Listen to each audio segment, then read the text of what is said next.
the ancient Zen secret to ending constant self-judgment. There is a dry, locked stiffness in the hinges of your jaw tonight, accompanied by a hot, pinched pressure directly between your eyebrows, as if you have spent the entire day sitting at an iron sorting table, frantically separating your life into piles of success and failure. It is the exhausting, heavy strain of constant mental evaluation, the silent, sharp irritation of dividing your emotions, your actions, and your thoughts into strict categories of right and wrong. You lie in the dark, and your mind repeats a restless, critical scan of every conversation, measuring your simple, imperfect responses against a rigid grid of how you should have behaved. You feel like a tired laborer, tasked with picking through a mountain of wild, torn forest leaves, desperately searching only for the flawless specimens, while throwing your own natural, bruised humanity into the trash heap. Let the exhausting, dry work of sorting your life dissolve into the quiet, shadowed air of this evening. Tonight, your room is filled with a soft, comforting stillness, smelling of bitter chicory, dry willow wood, and the deep, earthy warmth of an open-air drying terrace. The mattress beneath you is incredibly solid and supportive, like a thick woven hemp mat resting on a wide, sun-warmed stone ledge that overlooks a misty mountain ravine. Near your resting place, a gentle breeze moves through the dry roof timbers, causing the bundles of drying forest herbs hanging from the eaves to rustle with a soft, papery music that invites your tensed forehead to smooth out. Outside, the night is dark and vast, and the wild pines in the valley are letting their needles fall into the damp earth below. Completely unconcerned with being perfect, in this peaceful space, there is no basket of errors you must sort before the morning arrives, and there is no evaluation committee waiting to grade the quality of your thoughts. Your tensed, tired mind is not a broken machine that needs to be repaired, and your imperfect daily actions are not a proof of a ruined character. Tonight, your spirit is not required to be a flawless piece of smooth silk, and we are not going to force your tensed body to align. You are entirely safe in your rough, unsorted state, and no rigid judgments will be laid over your tensed forehead tonight. Maybe you have felt this too, when you look at your own feelings, and a sudden sharp wave of self-criticism makes your entire jaw tighten with a dry, bitter irritation. You feel an urgent, frantic need to correct yourself, to stamp out your anger, to hide your sadness, and to constantly present a polished, pristine surface to the world around you. You carry the heavy, invisible burden of this constant sifting, clutching your wicker basket tightly, terrified that if you let yourself hold a single torn or discolored leaf, you will be cast out as completely worthless. This constant effort to be flawless is deeply tiring. It is like a wind-blown traveler standing on a high stone terrace, trying to separate a swirling flurry of autumn leaves into perfect piles, only for the wild mountain breeze to blow them all back together. There is a surprising quiet paradox in this state of hypervaluation. We look at our difficult, messy emotions, and we treat them as a dangerous defect, a cold proof that we are fundamentally broken. We believe that if our minds are not perfectly calm and our actions are not perfectly correct, we are unworthy of peace. But the ancient wisdom of the terrace tells us that the entire leaf of our experience is already whole.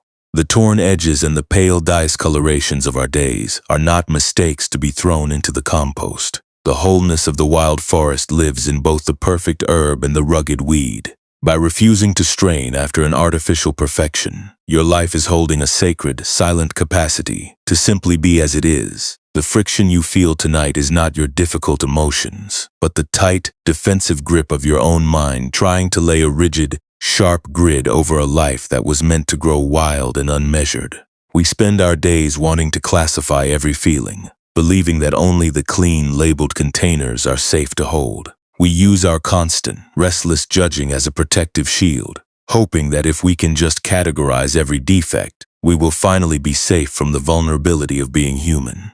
But this constant, frantic sorting is what makes your jaw so tight and your forehead so tensed in the quiet hours of the evening. Tonight, there is no need to justify your unsorted thoughts or to find a way to make your life look clean before you are allowed to close your eyes. For these next few hours, we are simply going to let your tensed face soften.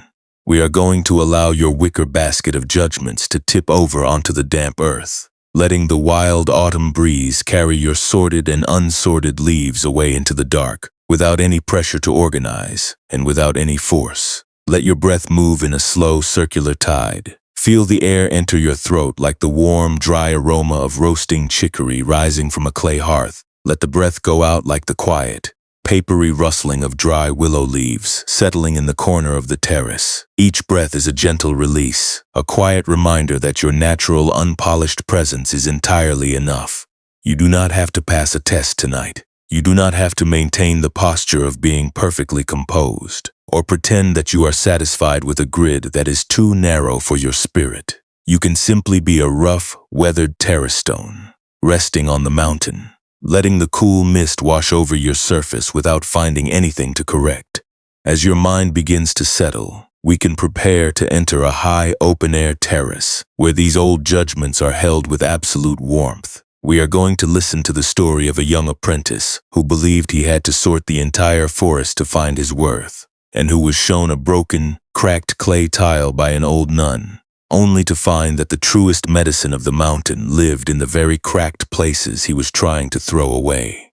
Let your thoughts soften, let your body sink, and let the quiet, unhurried current of the night carry you forward. Let us drift quietly now toward a remote mountain ridge, leaving behind the busy, crowded towns of the valley, where every action is measured by its price. We follow a flight of wide, worn granite steps that lead up to a high, open-air drying terrace. The terrace is built directly onto the side of a steep, rocky ravine, overlooking a vast forest of gray autumn pines. Here the air is thin, cool, and sharp, carrying the bitter, clean aroma of roasting chicory and dry willow wood. It is a lonely, quiet height where the only constant sound is the steady, rhythmic rustling of dried forest leaves as the mountain wind sweeps across the stone floor.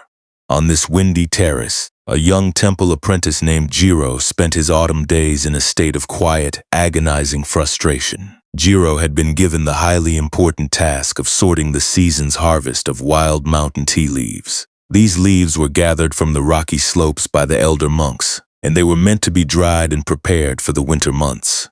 Jiro was a young man with a deeply restless, critical mind.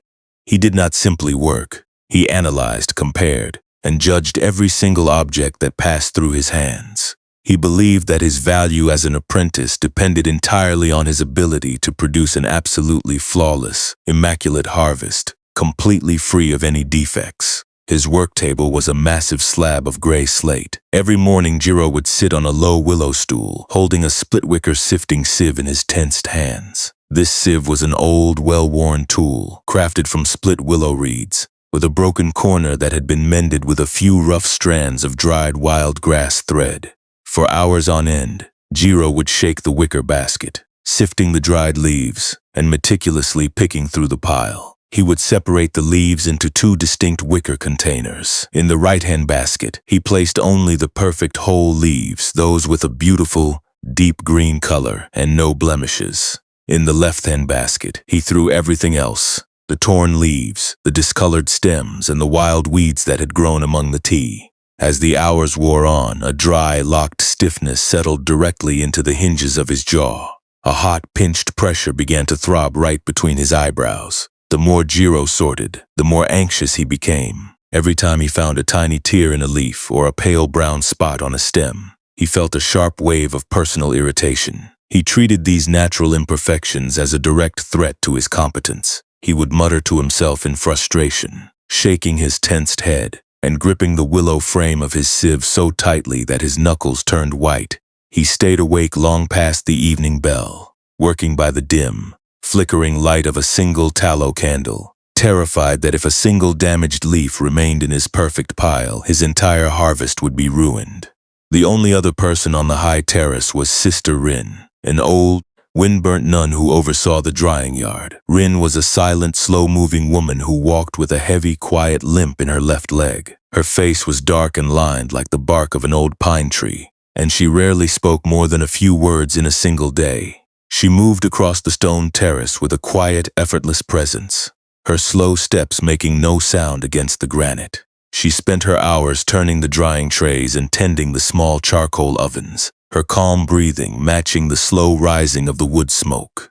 One chilly afternoon, when the autumn wind was particularly wild, Jiro sat at his slate table, his tensed forehead pinched with exhaustion. He had spent 3 days sorting a single pile of chicory leaves, and he was completely miserable. He had created a tiny, neat pile of perfect green leaves, while a massive, sprawling heap of torn, discolored foliage lay discarded at his feet. His hands were stiff, and his mind was spinning with a restless, circular evaluation of his own efforts. He felt that his work was never good enough, and that he was failing his training because his piles were never perfectly clean. Sister Rin approached the sorting table, her slow, limping shadow falling across the gray slate. She did not criticize his speed, and she did not offer him words of comfort. Instead, she reached down with her rough, weathered hand and picked up the split-wicker sifting sieve that Jiro had been clutching so tightly. She turned the old basket over in her hands, her fingers tracing the rough willow reeds. She pointed to the broken corner, where the wild grass thread was starting to fray in the wind. She looked at Jiro with her calm, clear eyes, her voice a low, gentle murmur that sounded like the rustling of dry leaves. She asked Jiro if he believed the wicker sieve was a failure because its corner had been broken, and because it had been mended with rough, unpolished grass. Jiro looked up from his table, his jaw still tight with a dry, bitter irritation. He replied that the basket was indeed a defective tool.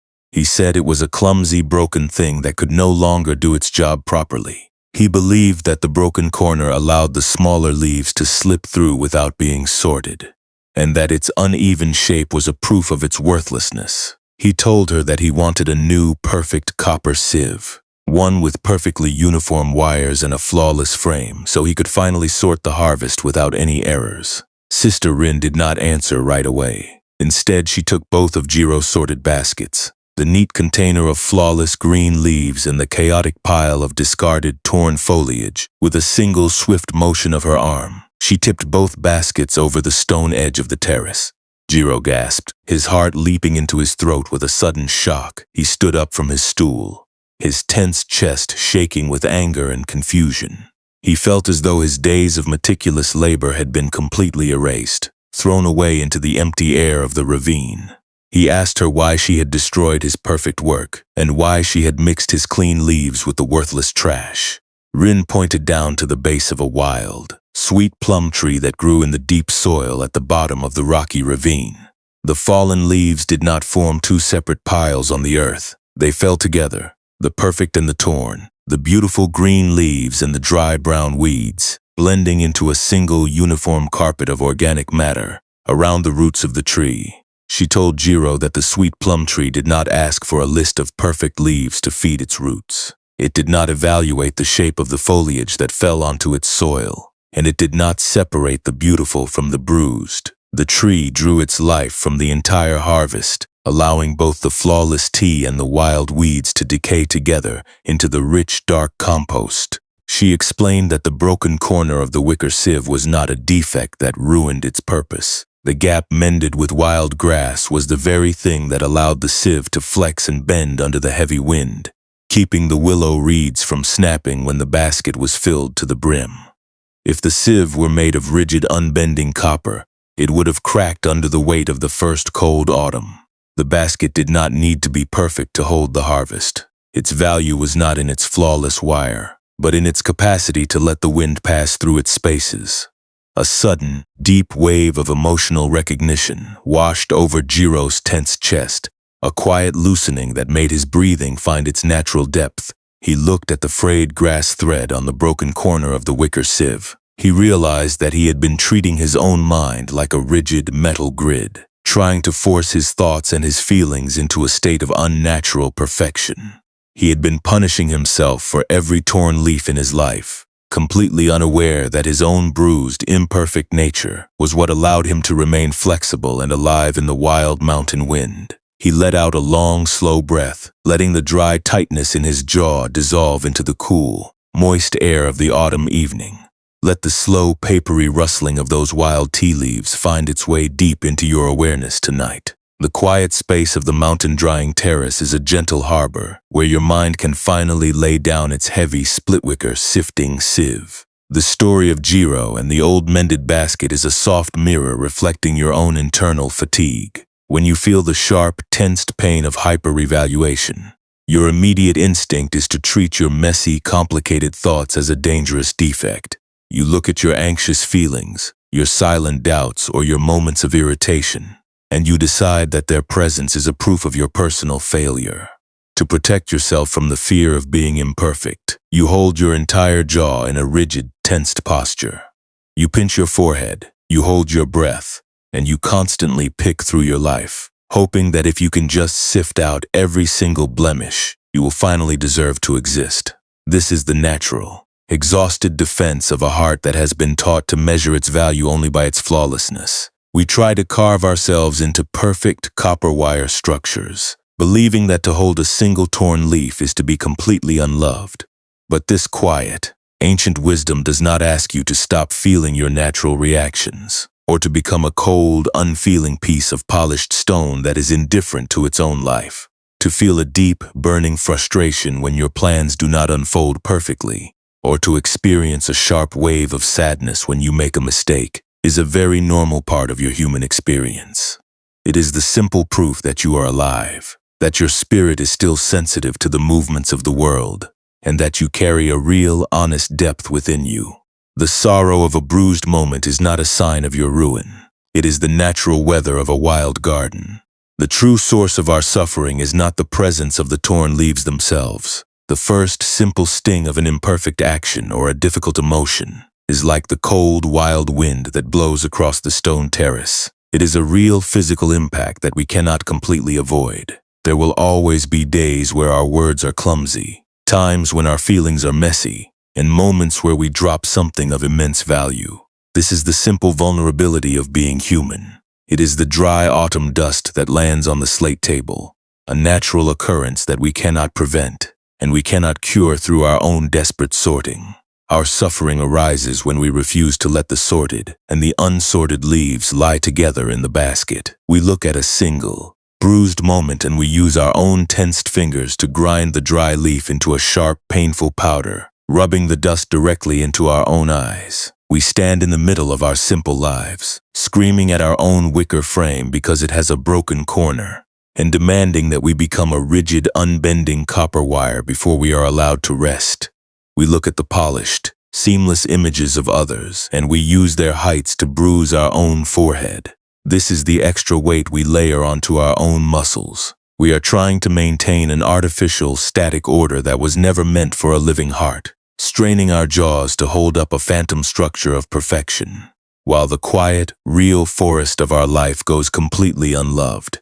The teachings of the terrace gently invite us to look at this struggle through a very soft, clear light. They point to the wild plum tree that grows in the deep soil at the bottom of the rocky ravine. The tree does not feel humiliated because its leaves have torn edges and discolored spots. It does not feel defeated when the wild wind scatters its harvest across the dirt, and it does not demand that the forest be swept clean of weeds before it is willing to grow. The tree is completely content with the entire, unpolished reality of the earth. It draws its nourishment from the decay, allowing both the perfect green and the bruised brown to become the fertile soil that feeds its roots. When you allow your tensed jaw to soften tonight, you are not giving up on your life. You are not choosing to become a careless, indifferent spectator who does not care about goodness. You are simply choosing to let the sieve rest. You are letting the dry, brittle leaves of your past mistakes lie exactly where they fell, without any pressure to sort them, and without any pressure to correct them. This trust is not a loud, dramatic effort of the will. It is a soft, heavy yielding, like the old willow basket settling into the dry, warm stone of the terrace. It is the willingness to let the wind pass through your spaces, without building a tight wall of self-punishment to fight it. By letting the stone carry your weight, you discover that your imperfections are not your ruin. The mended, broken corners of your life were never a failure of your potential. They were the very qualities that made you flexible enough to survive the wild mountain wind. When you stop trying to force your thoughts into a state of unnatural perfection, the tight, pinched pressure between your eyebrows can finally begin to melt. Your jaw can become as wide and relaxed as the open-air terrace.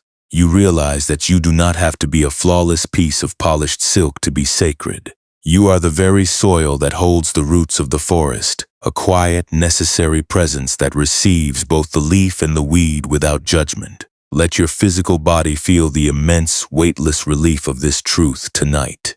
You do not have to pass a test of perfection before you are allowed to sleep. You do not have to organize your thoughts or prove that you have conquered your worries before the morning sun touches the hills. For these next few hours, you can simply lie here in the soft, protective darkness of this evening, letting the cool wind move through your branches. The high peaks are resting in their clouds, the drying trays are quiet, and the earth is completely at peace with its own unsorted nature. Let your breath move in its own natural, circular tide. Feel the air enter your throat like the warm, dry aroma of roasting chicory rising from the clay hearth, carrying the gentle scent of dry willow wood deep into your lungs. Let the breath go out like the quiet, papery rustling of dry leaves, settling in the corner of the terrace, a slow, heavy release that lets your tensed muscles sink deep into the sheets.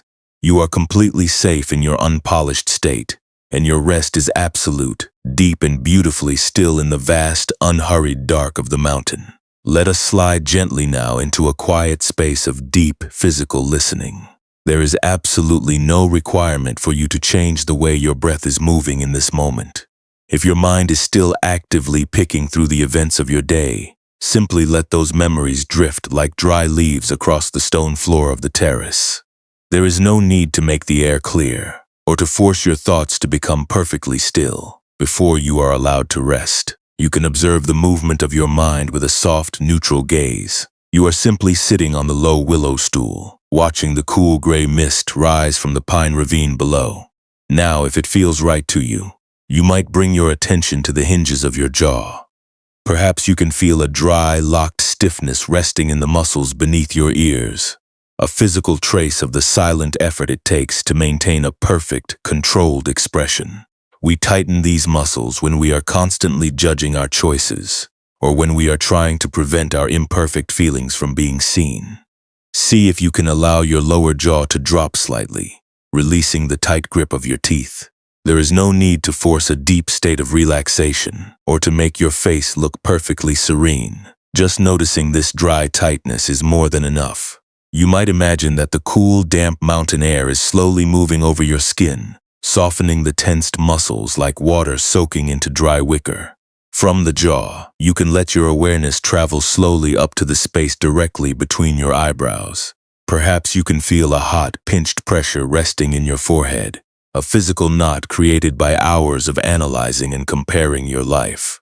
This is the place where we carry the heavy grit of our judgments. We pinch this skin when we are desperately trying to sort our experiences into piles of correct and incorrect. If you can, see if you can let this tiny space widen gently. Imagine the skin of your forehead smoothing out, becoming as broad and quiet as the gray slate table of the terrace when the day's work is finished. The earth beneath you does not need you to solve any problems to deserve its support. It holds your heavy frame with a quiet, silent strength that asks for no performance in return. Perhaps as you lie here, a specific thought of self-criticism or a memory of a mistake will rise to the surface of your mind. It might be a cold evaluation of how you handled a conversation, or a sharp worry that you are not doing enough to fix your life. When these thoughts appear, you do not have to fight them to make them silent. You do not have to prove that they are wrong, and you do not have to force yourself to feel positive. Instead, you might gently name this pattern in your own mind, speaking to yourself with absolute gentleness. You can whisper to yourself, "This is the old habit of sorting," or "This is the mind trying to find a defective leaf." By giving the pattern a quiet, simple name, you are choosing to step back from its sharp edge. You are realizing that the anxious habit of judging is not your true identity. It is just a passing wind that is rustling the dry bundles under the eaves. Now, you can visualize that split wicker sifting sieve resting quietly in your hands.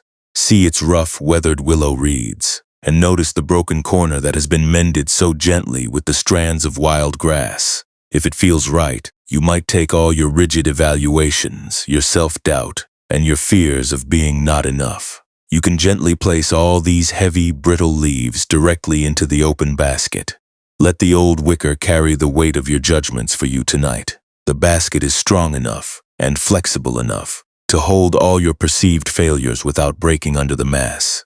As the sieve holds your worries, let the mental image shift in its own natural way. See the wild autumn wind sweep across the stone terrace, its cool breath lifting the dry leaves from the wicker. Watch as the leaves drift upward, swirling in the cool air, and then floating gently over the stone ledge into the vast, dark ravine below. You do not have to catch them, and you do not have to sort them into separate piles anymore. Let the wind carry the perfect and the torn leaves together, letting them fall onto the rich, dark earth at the base of the sweet plum tree. The broken corner of your basket does not look like a defect as the wind passes through it. The grass thread flexes gently, allowing the willow frame to bend and sway in the wild draft without a single crack. The basket is completely empty now, resting light and quiet in your lap, completely at peace with its own open spaces. You can let your own spirit rest in that same quiet vacancy tonight.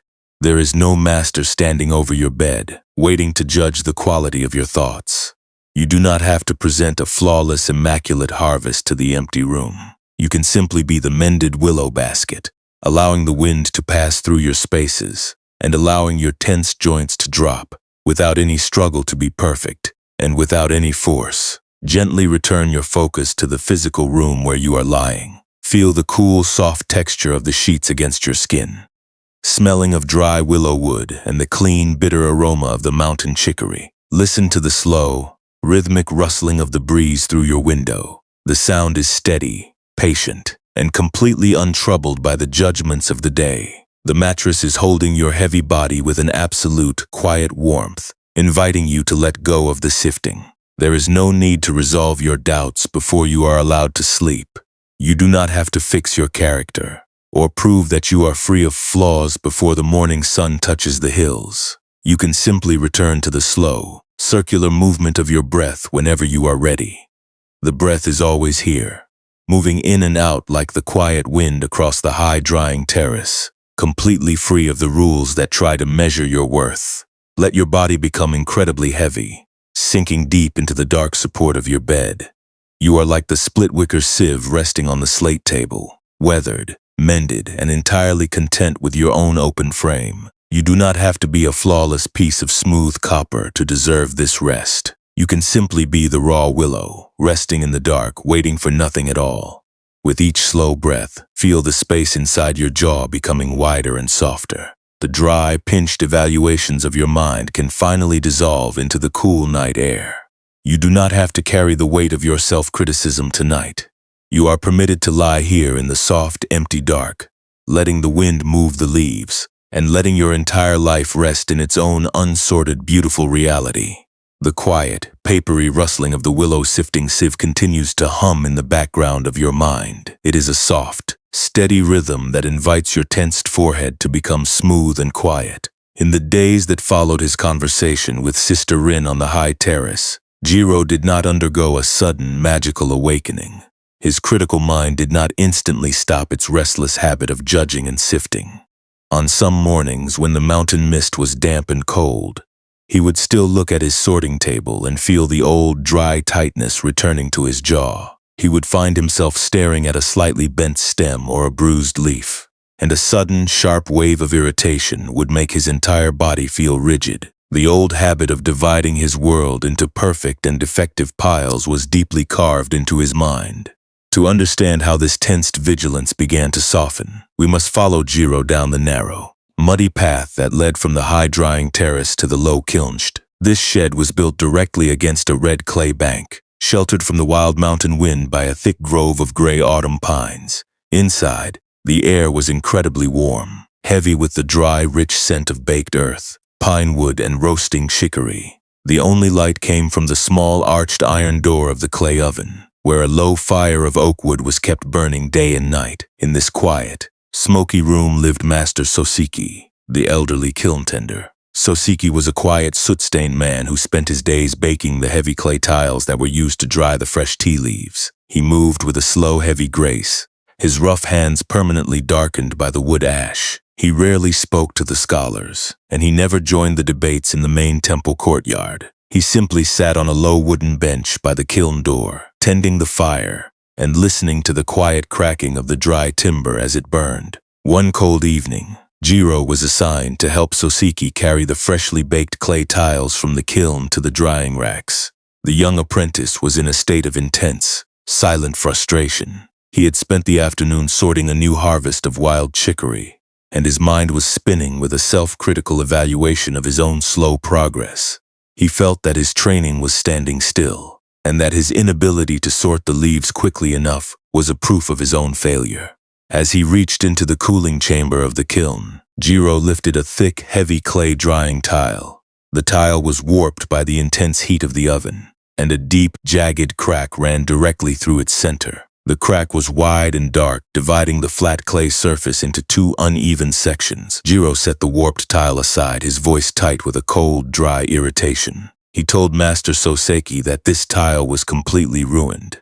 He said it was a broken, defective piece of clay that should be smashed and thrown into the ravine. He believed that if they used a cracked tile to dry the valuable tea leaves, the heat would be uneven, and the damp chicory would rot in the crevices. Jiro felt that only the perfectly flat, smooth tiles were worthy of being placed in the drying shed. Master Soseki did not argue with him, and he did not move to throw the warped tile away. Instead, he reached into a large wooden basket at his feet and pulled out a handful of freshly washed, wet wild tea leaves. The leaves were dripping with cold mountain water, their green surfaces slick and heavy. Soseki placed these wet leaves directly onto the warped clay tile, laying them right across the deep, jagged crack that ran through the center. He then took a smooth, perfect clay tile, one that had emerged from the kiln without a single blemish. He covered this second tile with an equal measure of wet leaves. With a slow, deliberate movement of his soot-stained hand, he slid both tiles onto the hot stone shelf directly above the glowing coals of the kiln. Soseki sat back down on his low wooden bench. He closed his eyes, his breathing matching the slow, rhythmic puffing of the warm air from the oven door. He did not tell Jiro what to expect, and he did not explain the meaning of his actions. He simply invited the young apprentice to sit beside him on the warm floor and to watch the steam rise in the dark room. Jiro sat on the floor, his jaw still tensed with a restless, impatient energy. He believed that the cracked tile would split apart under the heat of the fire, destroying the leaves, and proving that his judgment had been correct. His mind was filled with a constant, noisy rehearsal of his own arguments, preparing the words he would use to explain his point of view to the old kiln tender. He was treating the cracked clay as an enemy, a mistake that needed to be corrected before the work could proceed. But as the minutes passed in the warm shed, a quiet, unexpected change began to unfold. The wet leaves on the smooth, perfect clay tile were heating slowly. Because the tile was completely flat and solid, the moisture from the wet leaves was trapped against the hot clay surface. The steam had nowhere to escape. It pooled beneath the leaves, creating a thick, wet layer of condensation that began to boil the delicate green fibers, turning the tea into a soft, mushy pulp that smelled bitter and damp. But on the warped, cracked clay tile, the process was completely different. The deep, jagged crack that Jiro had labeled as a ruin was acting as a natural chimney. The dry, hot air from the kiln fire below was rising directly through the crack, passing smoothly between the wet leaves. The steam did not pool on the surface. It was drawn downward and outward through the gap, allowing the wet chicory to dry with an incredible uniform speed. The leaves on the cracked tile did not boil or turn to pulp. They curled gently, their green color shifting to a beautiful, deep bronze and releasing a rich, sweet aroma that filled the entire kiln. Master Soseki opened his eyes, his voice a low, comforting rumble in the quiet room. He pointed to the sweet-smelling leaves on the cracked tile. He told Jiro that the builders of the kiln did not try to prevent the clay tiles from cracking under the heat. He said that a perfectly solid tile is too rigid to survive the intense fire of the oven. If you heat a solid piece of clay too quickly, the internal pressure will cause it to shatter into 100 dangerous pieces. He explained that the crack is not a defect that ruins the tile.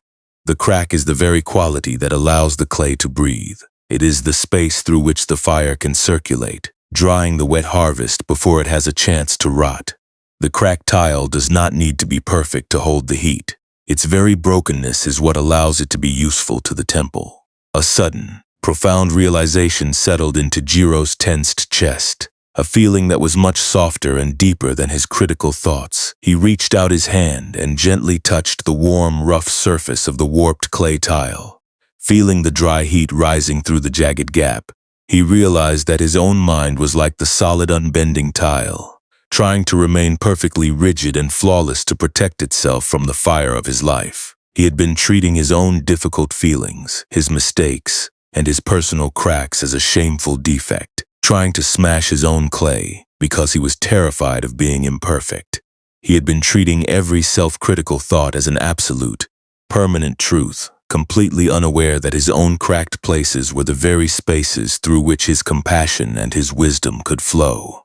Jiro did not become a perfect monk in that moment. His critical mind did not instantly stop its habit of judging, but as he sat in the warm, quiet kiln, he made one small, quiet shift. He chose to stop fighting the warped clay. He did not try to repair the crack, and he did not look for a perfect tile to replace it.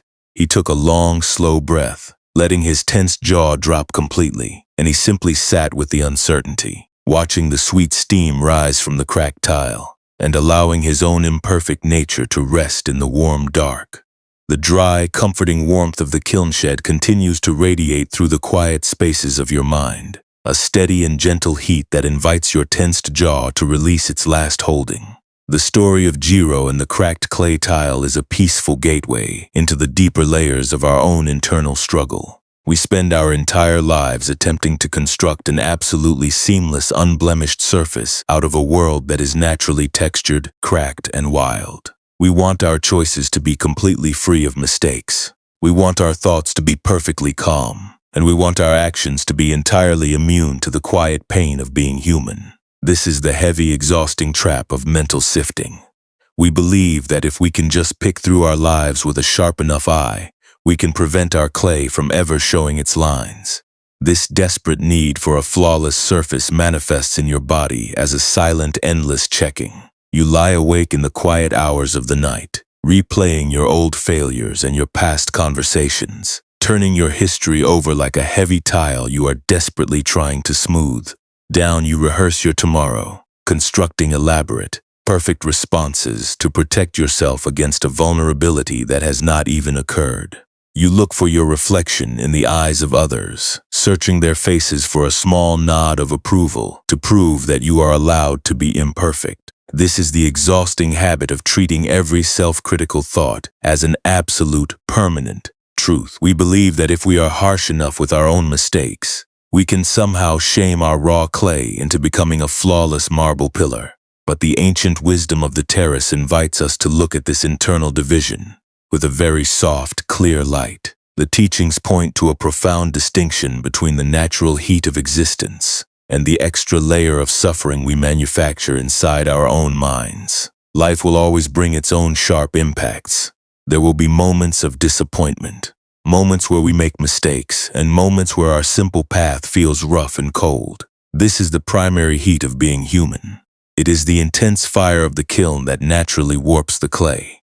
It is a physical reality that we cannot prevent, and we cannot cure through our own worry. To understand how we turn this natural impact into a lifetime of suffering, let us look at the clay itself. When we bake a tile in the intense heat of the oven, the clay naturally expands and shifts, creating tiny hairline fractures across its surface. These fractures are the primary pain of the kitchen. They are a real physical result of the fire, a natural change that occurs when the earth meets the heat. The suffering, however, is not the crack itself. The suffering is what happens when we panic at the sight of the gap and try to seal the clay with our own tensed fingers. While the tile is still sitting in the fire, we run around the kiln, trying to hold the split pieces together with our bare hands, or we plaster the surface with thick, wet mud because we are terrified of letting anyone see that our work has cracked. Because we try to force the tile to remain perfectly seamless, we prevent the hot air from circulating. The heat buildup has nowhere to go. It traps itself inside the clay, creating an intense, explosive pressure that eventually shatters the entire tile into 1,000 dangerous pieces. We believe that by sealing the gap we are saving the work, when in truth, our desperate grip is the only reason we are ruined. Your mind has been trying to seal the cracks of your past mistakes with that exact, frantic rigidity. You believe that if you let go of your self-criticism for even a second, you are condoning your defects or proving that you do not care about being good. You treat your regrets as a permanent personal identity. Wrapping yourself in your shame like a heavy, ash-covered garment, you become terrified of your own cracked clay, trying to build an unbending wall of anxiety rather than letting the warmth move through your crevices. We turn our simple, imperfect presence into a silent monument of failure, writing our flaws in stone while we write our goodness in water. But peace does not come from finding a kiln where the clay never cracks under the fire. True peace comes when you finally change your relationship with the gap.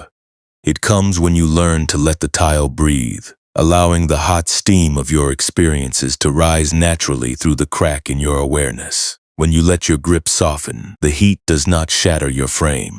It simply circulates through the opening, drying the wet harvest of your daily life with an incredible gentle speed, and leaving the room completely clear, completely warm, and entirely ready to support the next season.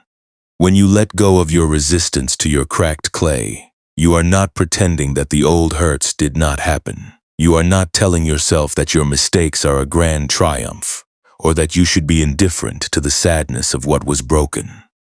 You are simply choosing to let the heat pass through the crack. You are letting the dry draft of your uncertainty drift through your joints, without building a tight wall of self-punishment to fight it. You are allowing yourself to feel the real grief of your limits, without deciding that the limit is who you are. You are realizing that you are the vast, patient kiln that holds both the fire and the clay, not the fragile tile that must remain pristine to be worthy. Let your body feel the immense, weightless relief of this realization right now. There is absolutely no need to make your path look flawless tonight. You do not have to repair your rough granite or prove your perfection to the dark before you are allowed to rest. You can let the old defenses drop, letting your outer shoulders sink deep into the quiet support of your bed. The autumn wind is blowing over the high gorge. The kiln fire has settled into a deep red glow, and the vast sky is completely at peace with its own boundless nature. You are allowed to be warped. You are allowed to be cracked. You are permitted to lie here in the soft, empty dark, letting your entire life rest in its own quiet, unpolished suchness. As you sink deeper into this quiet, spacious dark, let your breath continue its slow, circular tide. Each inhalation is a cool, gentle mist that enters your wide, warm center. Each exhalation is a soft, heavy release that lets the air flow back into the boundless night. You are not a closed vessel, trying to protect a single, painful memory of your inadequacy from the light. You are an open, weathered clay tile, resting in the quiet sanctuary of the drying yard, completely safe and beautifully at peace with the flow of the fire. Let your body become incredibly heavy, feeling the steady pull of the earth below. The bed is holding you without asking for any performance in return. You have dropped the heavy wicker sieve of your daily sifting, and you have laid down the rigid plans of your tomorrow. The workshop of your mind is completely dark, and the sweet plum tree is growing quietly under the silent stars. You can simply let the air move through your channels, waiting for nothing at all. With each slow, gentle breath, feel the space inside your throat becoming softer and more relaxed. The tight, defensive words you have been preparing all day can finally dissolve into the cool night air. You do not have to explain your path to anyone tonight. You do not have to defend your choices or prove that you are worthy of your space on this earth. You are allowed to be completely silent, completely unpolished, and completely at peace. The dry, rich warmth of the baked clay oven drifts slowly down from the forest ridges, traveling through the quiet mountain paths until it meets the warm, flat spaces of your own modern room. We no longer carry heavy earthen tiles from the kiln shed, and we do not spend our days sorting wild chicory on a stone-drying terrace. Yet we carry the exact same tensed, pinching pressure directly between our eyebrows as we move through our hurried daily lives. You can feel this familiar friction when you sit in the quiet of your home, staring at the small, glowing screen of your phone. You check it over and over, waiting for a single text message to provide some fleeting proof of your worth. It is our modern way of trying to cement a perfectly flat, solid surface over a life that only needs to breathe. We seek a quick nod of approval from a distant observer, hoping it will seal our cracks and make our simple, warped existence feel worthy of the space we occupy. At night, when the busy streets are finally silent, your mind begins to run its old, exhausting patterns of mental sifting. You lie awake in the dark, replaying your career paths and your past choices, turning your history over like a warped clay tile you are desperately trying to smash. You look at the polished, seamless lives of those who seem to tower so far above you, comparing your quiet, hesitant transition with their high monuments of success. You scroll through the bright images of their achievements, seeing only their grand columns and their celebrated names. You decide that your own simple life is a tragic failure, because your clay is marked with a jagged crack. You wear a brave, cheerful smile during your daytime meetings, pretending to be completely satisfied, while your inner jaw feels tight and tensed with the quiet grief of feeling unremarkable. You try to paint a bright, flawless surface over your dark soot, hoping the world will not notice how low you sit in the dirt. We carry this same tensed reaching into the delicate connections we try to protect. When we care for someone, we often try to hold their lives with a white-knuckle grip, clenching our fingers around their choices like Jiro holding the split-wicker frame of the sieve. We want to predict every movement and control every reaction to protect our hearts from the cold wind of uncertainty. We brace our diaphragms against the natural shifts of their feelings, forgetting that a true, nourishing connection needs the steady, quiet support of the hearth, not the tight force of our control. When they pull away, or when the future of our path looks unmapped and raw, a sudden panic settles behind our neck. We feel a deep, burning guilt when we try to rest, believing that we must constantly produce a grand work to earn our place on the clay floor. We treat our quiet hours as a waste of material, as if we must burn ourselves to ash before we are allowed to be still. But tomorrow, when the loud of your routine return, you can choose to hold your day with completely different hands. You do not have to carry the cold, rigid posture of your self-judgment into every simple interaction. When a sudden challenge arises, or when you feel the heavy soot of someone's disapproval landing on your surface, you can choose to make one small, quiet shift. You can choose to pause before you react. In that brief, silent space of a single breath, you do not have to lift the heavy log or defend your ordinary shape. You can simply let your outer shoulders drop. You can allow the cold draft of the moment to pass over your granite, letting the pressure slide away without turning it into a wild, destructive spark. You are the broad hearth, completely still, and the wind has no power to change your deep, ancient grain. You can choose to look at your anxious thoughts without treating every gray cloud of worry as an absolute, permanent truth. When the old voice of insignificance starts telling you that you are falling behind, or that your simple life is a failure, you can let the thought be like the gray smoke of the pine wood. You do not have to trap it in your chest or chase it with your bare hands. You can simply open the chimney of your awareness, watching the thought rise, drift, and dissolve naturally into the wide night sky, leaving your warm, uncarved center completely quiet and completely clear. You can learn to care for your relationships without clutching their handles until your joints begin to ache. You can support the people you love by being the steady, warm foundation beneath their feet, letting them rest on your surface without demanding that they conform to your design. When your path feels foggy and raw, you can choose to sit with the flat, quiet reality of the present.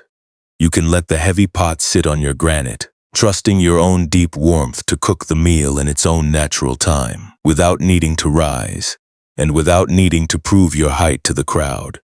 You do not have to earn your right to rest tonight. Your quietness is not a failure of your ambition, and your need for silence is not a waste of your precious life.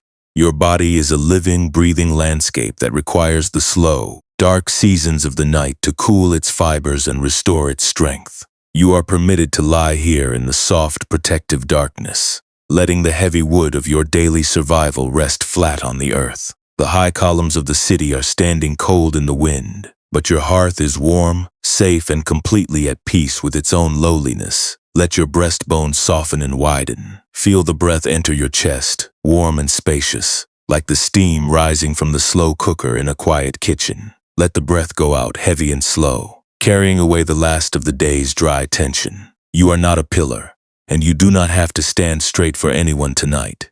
You are the broad, supportive stone, completely secure and entirely free to rest in the dark. Let your hands rest completely empty on your sides. Your fingers can loosen their grip on the heavy tools of your daily struggle. You have laid down the wood splitters, and you have returned the heavy iron wedges to the dusty corner of the room. There is nothing you need to build before morning, and there is no pattern you must maintain to be worthy of your rest. You can simply be flat, heavy, and quiet. As you sink deeper into this peaceful shelter, let the slow circular current of your breathing carry you down. Each breath is a soft opening, a gentle settling of your weight past the old, tensed expectations of your mind. The busy streets are silent, the screens are dark, and the earth is cradling your frame with an absolute quiet warmth. You are home, you are safe, and you are allowed to sleep. The heavy clay oven has cooled to a soft, dark ash tonight. The glowing wood embers have quietly faded inside the kiln shed, leaving only the rich, earthy scent of baked clay and roasting chicory in the silent room. Outside on the high stone terrace, the wild autumn wind has softened to a gentle, steady whisper. The long hours of sifting are completely over. The split wicker sieve rests on the slate table, its mended corner of wild grass dry and still. Your physical body is becoming incredibly heavy now. You are sinking deep into the quiet support of your bed like a thick, hand-woven hemp mat, resting on a solid stone ledge. Feel the deep, patient pull of the ground beneath your frame. There are no more leaves to sort, and there are no more baskets to fill before the sun rises over the pine ravine. You have permission to let your entire life rest in its unsorted, beautiful reality. Let the muscles in your face soften completely. Release the last, tiny trace of holding in your lower jaw, allowing it to become loose and wide. Let the hot, pinched pressure directly between your eyebrows melt away into the cool evening air. You do not have to maintain a flawless expression tonight. You do not have to be a polished, rigid piece of copper wire to protect your heart from the wind. You can simply be the warped clay, resting weathered and cracked in the warm dark. Your breath is moving in a slow, rhythmic tide. The air enters your chest like a cool, gentle mist rising from the damp pine valley below. The air goes out like the quiet, papery rustling of dry willow leaves settling in the corners of the stone floor. Each breath is a soft, heavy release, a quiet surrender of your need to keep things in their perfect places. You are letting go of the sifting. You are letting go of the grid. Imagine the wild, dry leaves of your day rising from the wicker basket in your mind. See them float gently over the stone edge of the high terrace. They are drifting downward, tumbling slowly through the quiet mist of the ravine. The beautiful green leaves and the dry, torn weeds are falling together. They land softly at the base of the wild, sweet plum tree, blending into a single, dark carpet of organic matter on the damp forest floor. In the deep, silent soil of the mountain, there are no separate piles. The earth does not ask which leaves were perfect and which leaves were bruised. The dark soil receives them all with the same quiet, unconditional warmth. It allows them to rot down together under the cool autumn rain. They lose their names and their differences, turning slowly into the rich, sweet compost that feeds the roots of the forest. Your mistakes and your successes are dissolving into the same fertile ground tonight. You do not have to solve the design of your life before you are allowed to sleep. You do not have to repair your cracked places or prove to the dark that you have mastered your fears. The work of the day is completely finished. The tools have been set down, and the terrace is quiet under the wide night sky.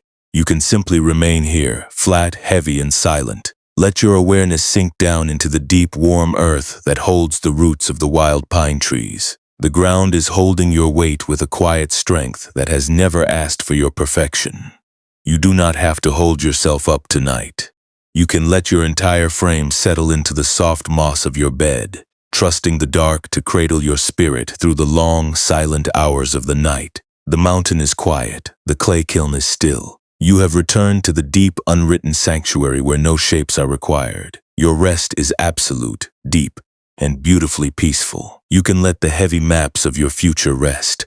You can let the quiet, unpolished current of the night carry you deep into your sleep. The sweet plum tree does not search the ground for flawless leaves to justify its growth. Why do we still wear ourselves out trying to sort our own wild nature, when the earth only asks us to decay and begin again? The mountain knows how to hold the unpolished without demanding a single correction. If you listen to the deep silence of the ravine tonight, you can hear the quiet whisper of the pines, a gentle invitation to let your own tensed frame dissolve into the vast, unwritten dark. The wild plum tree standing below the stone ledge does not spend its nights evaluating the shape of its branches. It does not look at its twisted bark or its wind-torn leaves and decide that its structure is a failure of its growth. The tree simply rests in its own suchness, allowing the cold rain to run down its grooves, and allowing the damp mist to settle on its roots without any struggle to be anything other than what it is. Let your breathing settle even deeper into this quiet, earthy warmth. The air moves in like the clean, dry aroma of baking clay drifting from the cooling kiln, carrying the soft, reassuring presence of the ancient hills deep into your lungs. The air moves out like a slow, heavy sigh of relief, a quiet surrender of the need to maintain a perfect, unblemished surface for the world to see. You are not a rigid copper screen, and you do not have to hold a perfect, unchanging shape to be worthy of this peaceful harbor. You can simply be the raw clay, resting flat and heavy in the dark, allowing the natural fractures of your experience to exist without any urge to plaster them over. When we look back at the busy days we have left behind, we can see how much of our suffering was never caused by the simple, imperfect events of our lives. The original sting of a clumsy word, the natural disappointment of a broken plan, or the quiet ache of a difficult emotion are just the natural weather of the mountain terrace. They are like the dry autumn leaves that naturally fall from the canopy, swirling in the wind and landing on the slate table. These things are a part of the rich, wild texture of being alive. They carry no shame, and they require no defense. The true heaviness was always the endless, exhausting sifting we performed afterward. We took our simple, cracked clay tiles and we spent our precious hours trying to grind them to dust because we believed that a single crack was a proof of our worthlessness. We stood in our quiet rooms, holding our breath, and frantically trying to force our thoughts into a state of unnatural perfection, completely unaware that our cracked places were the very vents through which the warm breeze could circulate. We turned our natural, beautiful humanity into a permanent monument of failure, trying to heal ourselves through a cold, silent shame that only made our fibers more brittle and tensed. Tonight you have absolute permission to let that heavy, metal-sifting sieve fall from your hands. You do not have to fix your character, or resolve your doubts, or make your future look secure before you are allowed to close your eyes. The split wicker basket is empty, resting quietly on the stone ledge, and the wild wind is passing through its broken corner with a soft, peaceful hum. The cracked tiles are resting in the cooling kiln, and the sweet plum tree is drawing its life from both the perfect and the torn leaves that have fallen into the dark soil below. Let your body feel the immense, weightless comfort of this surrender. Feel your shoulders sinking deeper into the soft, deep warmth of your bed, letting go of the need to stand tall like a rigid pillar. You do not have to prove your strength to the dark, and you do not have to justify your silence to the empty room. You can simply be the broad hearthstone, completely flat, completely supported, and entirely at peace with your own low, uncarved place in the world. Let the slow, rhythmic rustling of the pine needles outside your window become your only guide. The sound is steady, patient, and completely untroubled by the strict categories of right and wrong. It is the quiet, natural rhythm of a world that has never used a grid to measure its beauty. You can rest here in the hollow sanctuary of this evening, letting the cool dark wash over your branches, and letting your entire life settle into its own deep, organic stillness. As you drift closer to the deep, silent valley of your dreams, let the old, self-critical thoughts fade away like dry wood smoke rising into the boundless night sky. They are nothing but passing shadows, completely unable to touch the deep, silent grain of your true being. You are home, you are safe, and you are allowed to let the sifting go. The fire has cooled, the tiles are dry, and the vast mountain is holding you in its quiet, non-judgmental embrace, allowing you to sleep without any struggle and without any force.